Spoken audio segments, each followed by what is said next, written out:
Assalamualaikum warahmatullahi wabarakatuh.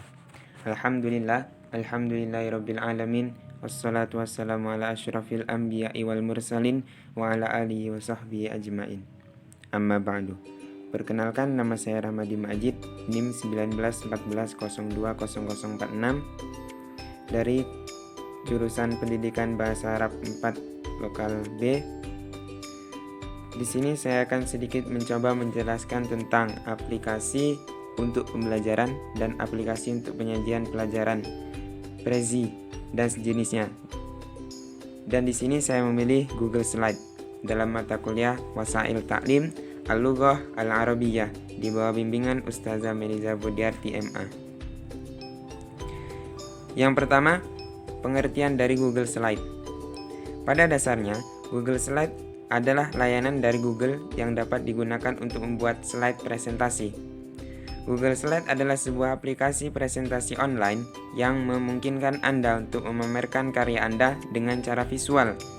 Google Slide adalah tool presentasi yang memungkinkan Anda membuat presentasi baik itu secara online maupun dengan cara offline.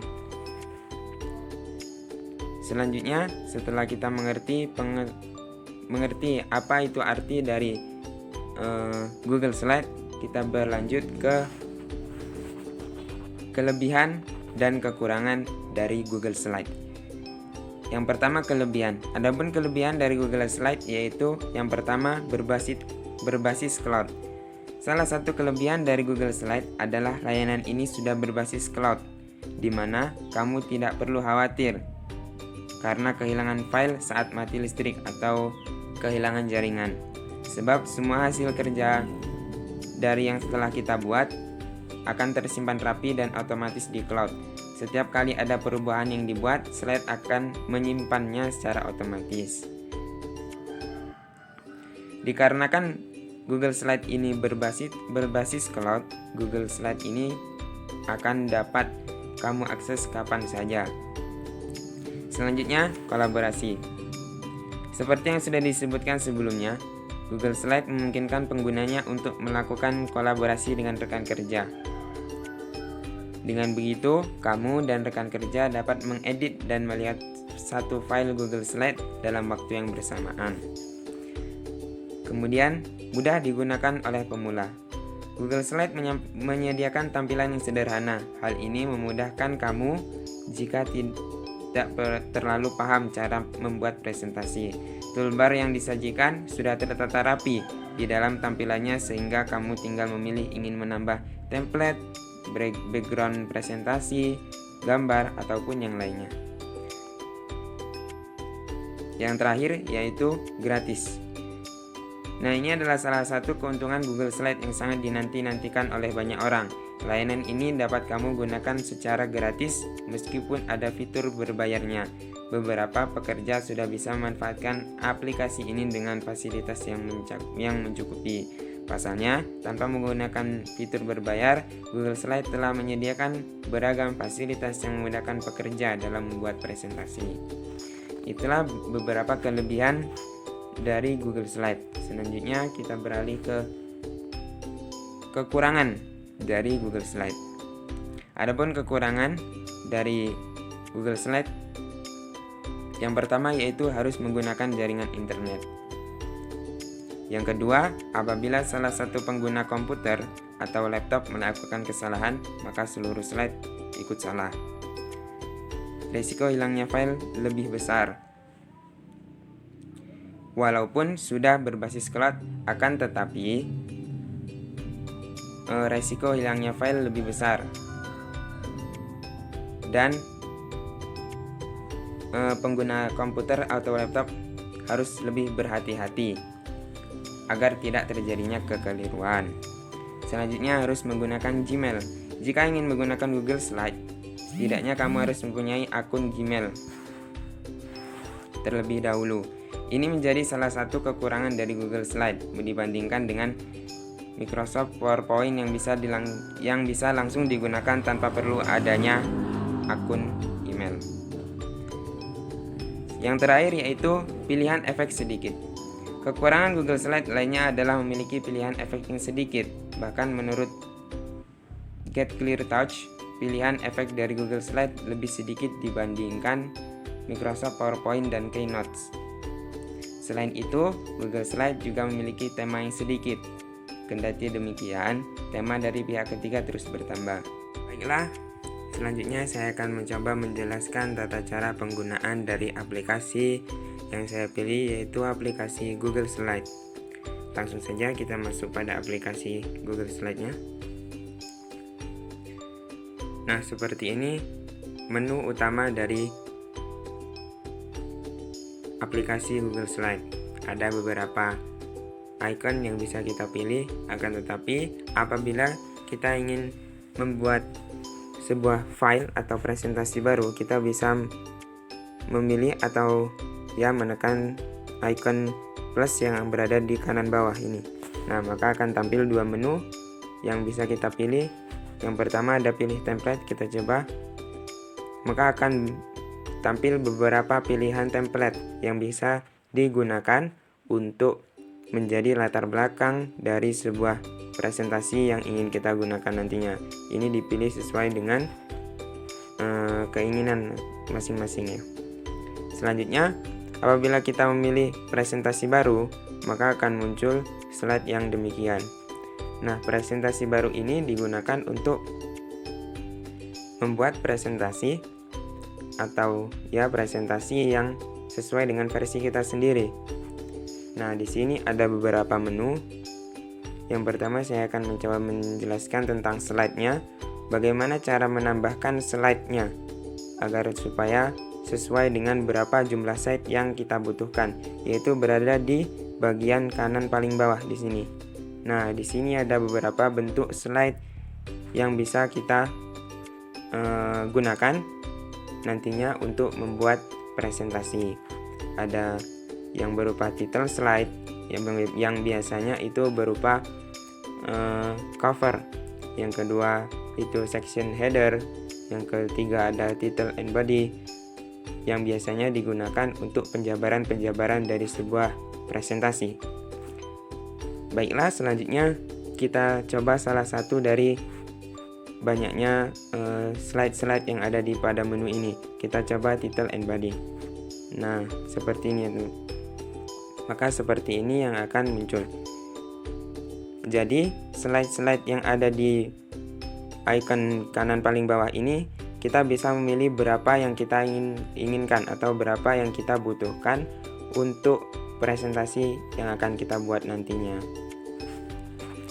Nah, jadi saya akan coba mencontohkan bagaimana dan menu-menu apa saja yang perlu diperhatikan dalam pembuatan presentasi di dalam Google Slide.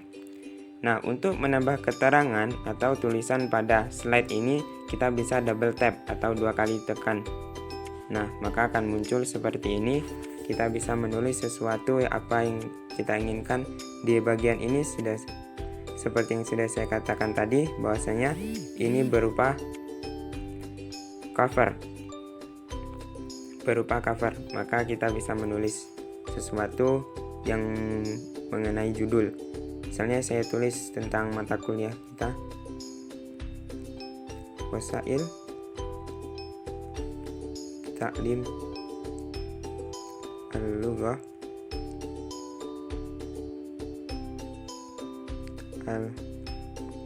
Al-Arabiyah. Nah, seperti ini. Kemudian kita copy semuanya. Nah, kemudian kita pilih yang di bagian kiri ini ya teman, ini B ini, agar supaya untuk dicetak tebal, agar supaya itu tulisannya lebih jelas.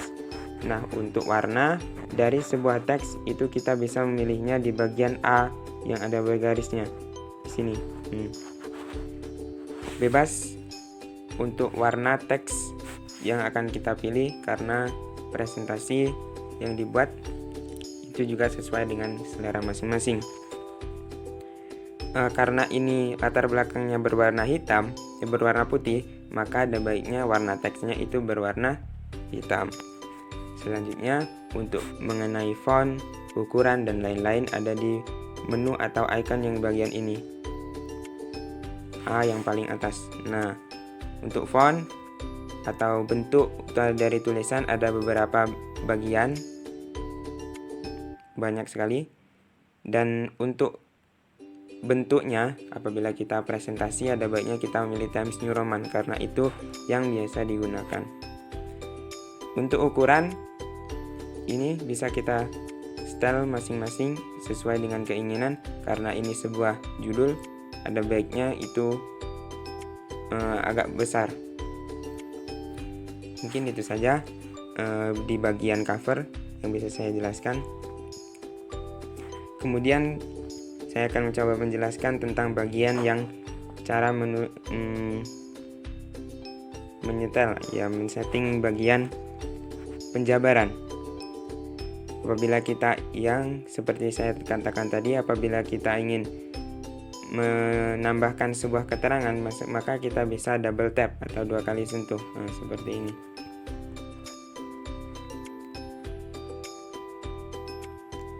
Nah, saya tempel saja, saya sudah copy paste tadi.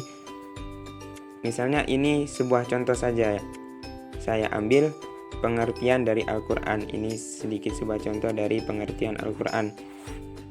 Kita pilih ke semuanya. Jangan lupa kita cetak tebal agar supaya lebih diperjelas ya teman. Nah, untuk warna, karena latar belakangnya berwarna putih, kita pilih warna hitam saja agar supaya lebih jelas.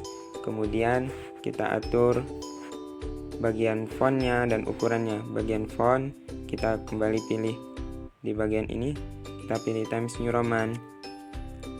Untuk ukuran, karena ini bagian penjabaran, bisa disesuaikan dengan bentuk atau kapasitas dari slide tersebut. Nah, 20 mungkin 20 atau 19 mungkin sudah bagus. Untuk bentuk paragraf dari sebuah penjabaran tentu itu penting. Ada beberapa pilihan di sini. Ada rata kiri, ada yang seperti bagian ini, ada seperti bagian ini, dan ada juga di bagian begini. Ada bagusnya yang seperti rata kiri dengan juga rata kanan. Ada juga itu jarak antar baris atau jarak antar spasi. Bisa kita atur seperti ini spasinya agar supaya itu lebih rapi teman-teman. Nah, seperti itulah hasil dari yang dapat saya jelaskan. Nah, seperti ini. Kemudian yang terakhir, kita bisa mengubah tema. Tema mana yang dapat kita di menu ini. Nah, titik 3 di paling kanan. Kemudian ada ubah tema. Kita disuguhkan beberapa pilihan tema yang dapat kita pilih. Contohnya saja, saya pilih salah satunya teman-teman. Sedang menerapkan. Nah, seperti ini hasilnya. Mungkin itu saja yang dapat saya sampaikan. Mohon maaf atas segala kekurangan. Wallahu a'lamu bishawab. Ihdinas siratal mustaqim. Wassalamualaikum warahmatullahi wabarakatuh.